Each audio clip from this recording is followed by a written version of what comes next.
Hi, this is Dr. Borkeen Knits. My name is Virginia and I'm a longtime knitter here in the Pacific Northwest.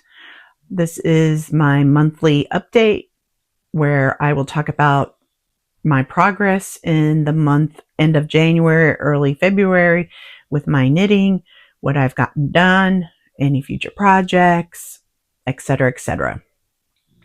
So if you like what you see, please like and subscribe.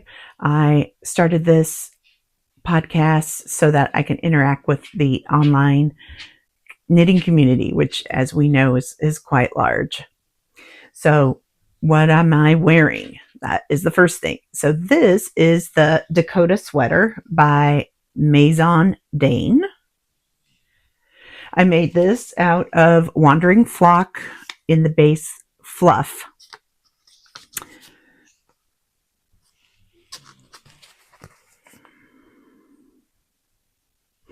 This base is 35% baby suri, 15% wool, and 50% cotton.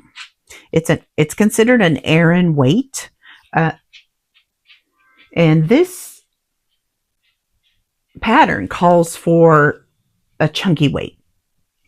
So I bought this yarn when I was at Rhinebeck, New York in 2024. Wandering Flock was at one of the pre-Rhinebeck shows, which happens the Friday before Rhinebeck in October 2024. And I bought this there, and now I've completed it. So this yarn is extremely soft. It's a blown yarn, and it's in my favorite color. When Wandering Flock put it out, and she was showing the yarn on these swatches, I felt like I had to get it. It has a lot of different colors, between purple and a little light pink and a little blue. And so I really wanted it. It's extremely soft. I have to say that I do prefer knitting with a more rustic yarn. It's just easier on the fingers. This yarn is so soft, it just kind of rushes through your hands, kind of like water. It wasn't as as gratifying tactily. So, but I love the finished product. Now, I bought 6 of these skeins. Each one had 130 yards, and I knew it was going to be at a loose gauge, so I thought that would be enough, buying six skeins. However, it was not enough, and despite getting 6 skeins, and normally when I do DK, even long sleeve sweaters, I get generally about 5 skeins. So I thought this at 6 would be enough. I should have gotten another one. I did think about ordering another one online, but when I read her website, it said something about like 6 to 8 week turnaround, and I just did not feel like waiting for that. So let me stand up and show you a closer picture of the yarn. And you could see that, you could see some pink and some purple. And I just really feel like this is done in a fisherman's rib, and it's just really soft and squishy. I really love the product. I've already worn it. It's warm yet airy, so you're definitely not going to overheat in this type of airy fabric. So I haven't worn it enough to decide, how's the pill factor. So I could update you on that in the future. This is the second time I've knit this pattern, and the first time it was definitely too short, and so I knew that, and I really wanted to make this one again because I did love the pattern, and so I made this long enough, which basically for me means from the underarm to the end of the ribbing. I like it to be about 18 inches. And so I did the 1, 2, 3, 4, 5, 6, 7. I did the 8th size up, but I was doing it on a smaller needle, so I knew that it wouldn't be what it called for, which was 64 inches. I generally have a 50-inch bust-ish or so, and really there's only maybe 1 inch of positive ease on the sweater across the bust, and versus the 64 inches that the pattern called for. So I really like the fit, the final product, everything about it, and I would highly recommend this, both the yarn and the pattern. Okay, my next finished object are these fingerless mitts or gloves. So I knit these out of this yarn by Fiber Optic Yarns. Again, another one that I bought in October from Rhinebeck. Now, this was from Rhinebeck, the actual show, New York Wool and Fiber. And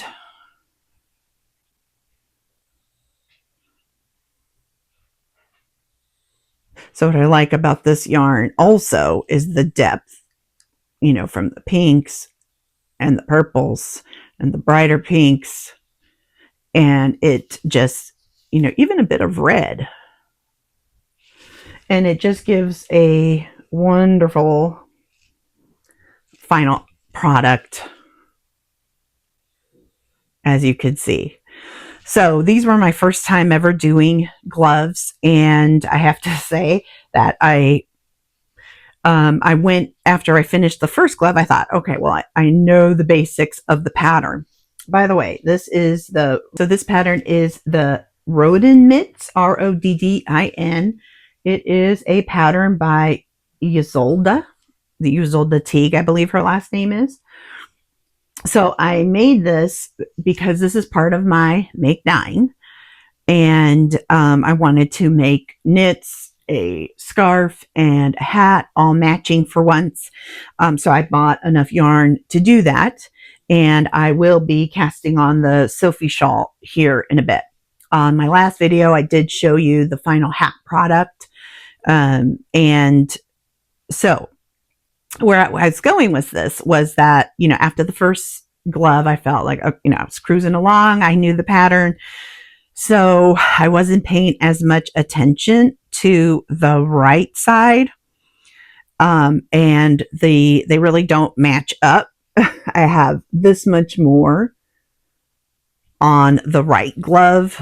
And basically, because you do have to knit a certain amount after your thumb gets put on a separate scrap yarn, and then you're supposed to knit a certain amount. So these actually did not serve the purpose that I wanted. I was hoping, because in the morning sometimes I'm so cold when I'm on my computer, that I thought, oh, if I had some fingerless gloves, that I could wear them while I'm working on the computer. And the problem is that because this is a worsted weight, okay, you can either leave them like this or you fold them down.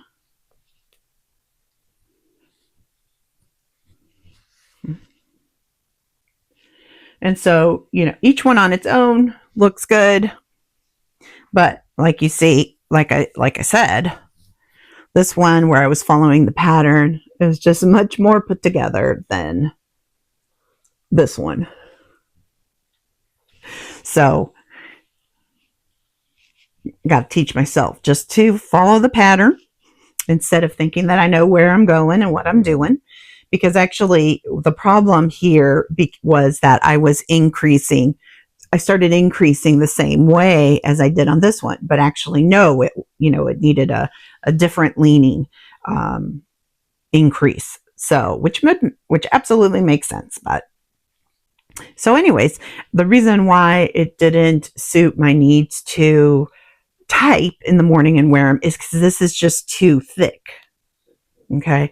So when I have my hands down and typing, it's just too thick, too far away from the keyboard, too thick on the mouse. So I still want to do a set of fingerless gloves for that purpose.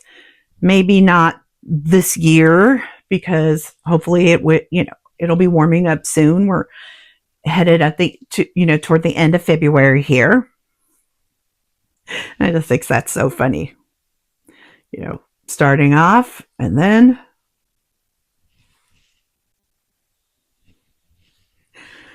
so I will probably not do it unless toward the end of the year, once it when it's starting to cool down again. I just don't want to have that on my needles while I am prepping for spring. Okay, so the next thing on my needles is, if you watched my last podcast, it was to talk about all my lingering, languishing UFOs, unfinished object. So I picked one up and I started reworking on it. This is the Merlot by Jennifer Wood. So at the video, I think I had like 6 inches under the arm.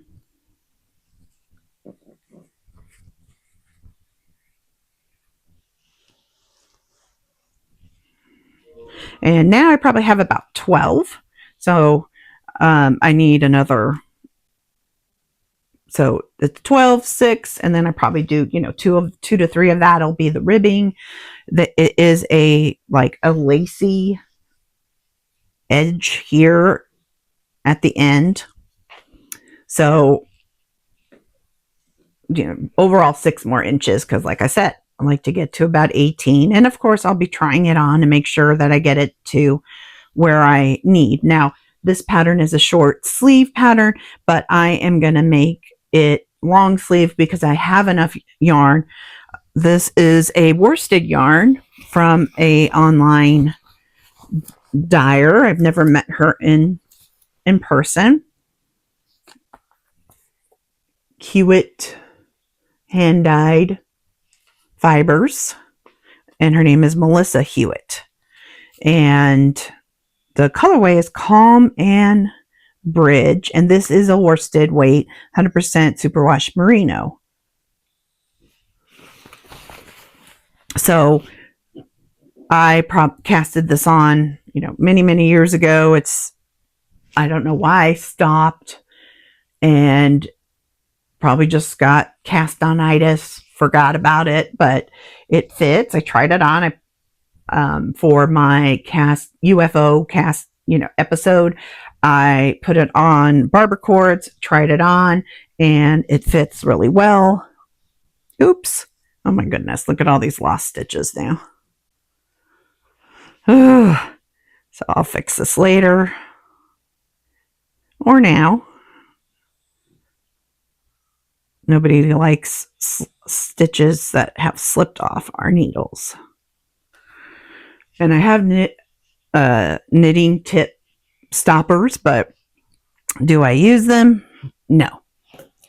So anyways, I'm kind of excited. See, that's what this knitting podcast has done, is, get me on the right path and keep me accountable. So I really felt like I had so many long-term products that I had started, and it wasn't giving me enough, gratification. So I have stopped knitting on my blanket, the anthology throw. And so I may bring that up later in the year, but I really stopped working on it. I just want to let you know, in case you're wondering from my first podcast, because that is kind of just like a long-term knit, a blanket. And then what I'm going to show you next, which is the dude sweater that I am making for my husband by Andrea Rangel Knits. This is also a long-term knit for me. So, doing that and doing the blanket, I just felt like I wasn't getting enough garment time for me. So I'll pick that back up when I am done with my husband's sweater that's here. Okay, so this is my dude sweater, and I think when I first showed it to you as my part of my Make 9, I was about right here between this white, and I've gotten this, and actually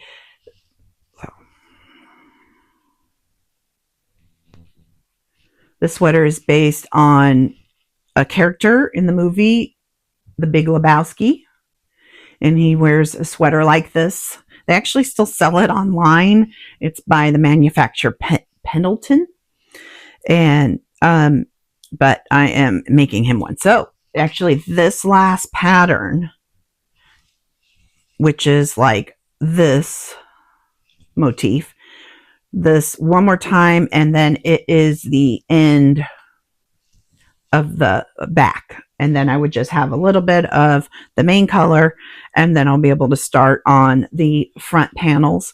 So it really goes quickly because of the needle size.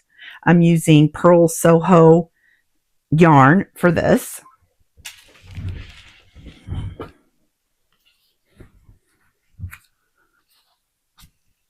It's the Yonder yarn, which is 50% alpaca and 50% Highland wool.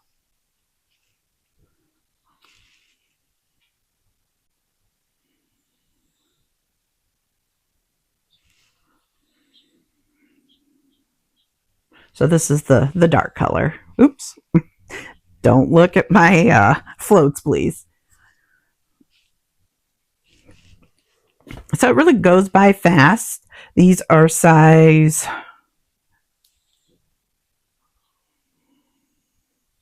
10 needles. So once I get this done, then I'll restart on my anthology throw. This is on my Make 9. The anthology throw is on my Make 9 as well. Okay, this is actually post knitting podcast filming update because I forgot one of my works in progress. So in case you're wondering if there was a change, this is my 3-season pullover by Wool and Pine. I am making it out of also Farmer Daughter fibers. It is their Pishcum base, which is 100% Montana and Wyoming Ram Boulet. It's not superwashed. It is natural, rustic, but very soft and squishy. This is the colorway. It's green.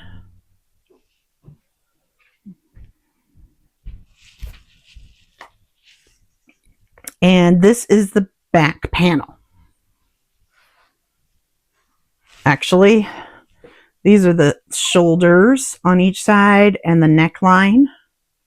And it goes up like this. So I am at a spot where I'm supposed to stop and just do the ribbing.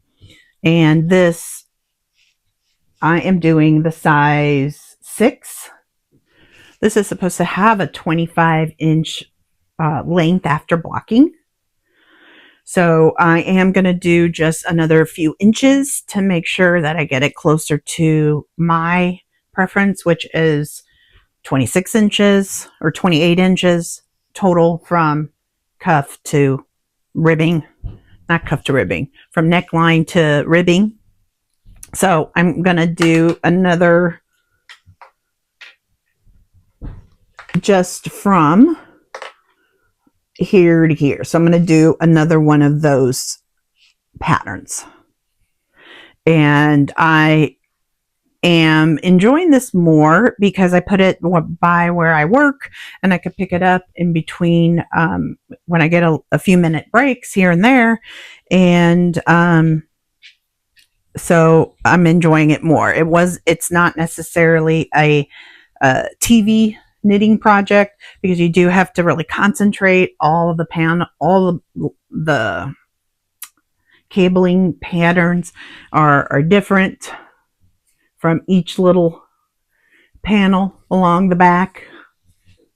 So I have gotten some of it down, and it literally took me, until just a few inches ago that I really didn't have to look at the pattern constantly, and became intuitive. So this is another green cast on, so I'm really excited about all these different colors I'll be knitting this year.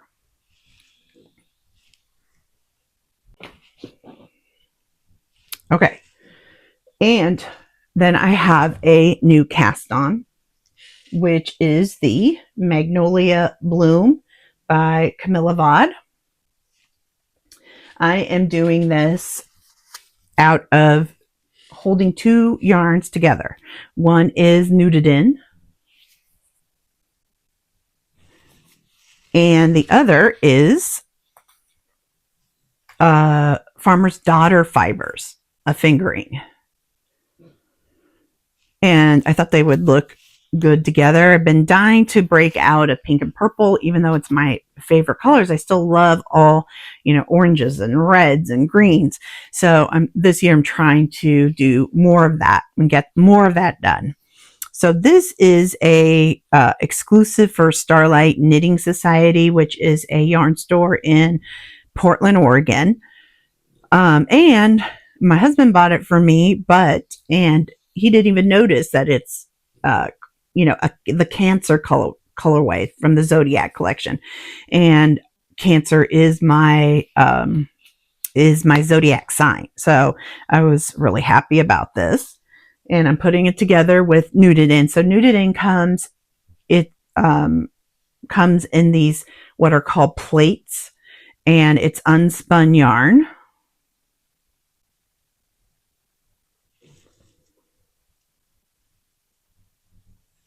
And unspun yarn just, breaks apart really easily. But you learn how to just easily grasp this. I'm not able to knit my normal way, wrapping it around, my finger along with this. So, because it'll just keep breaking. So it literally just slip it through my fingers as I knit. So this is the project, and I just love it. So you could see that there is baubles, and then it's going to be this lace pattern. Let's see if I could get it like that.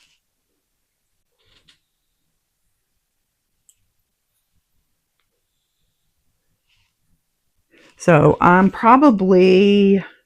at the shoulders, believe it or not. So like right up through here, and the pattern continues right to about the breasts, and that's when you're going to break off the sleeves and then just start knitting in the round. But I just think this is so pretty, the combination of the Nutiden and the fingering yarn. Just such a pretty fabric.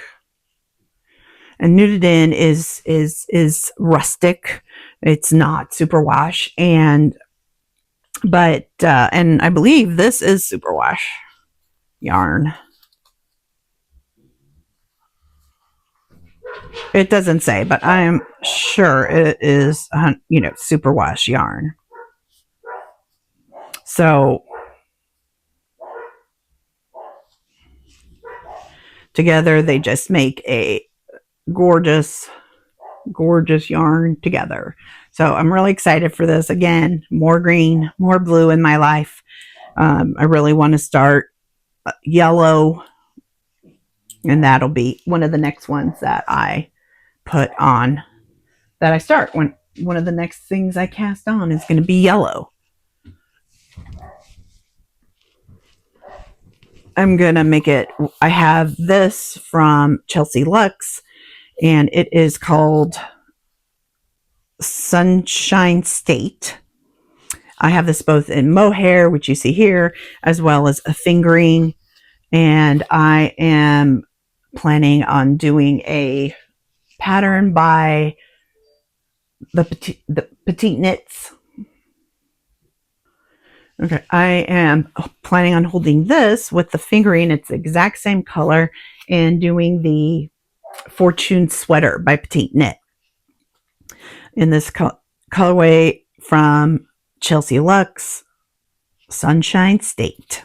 So this year you'll see me doing a lot of things out of my normal color wheel. This is my normal color wheel, purples and pinks, and so I'm looking forward to doing a lot outside that. So okay, I think that's it. This is my February update, and I hope you enjoyed, and I hope you like and subscribe, and I will see you next time.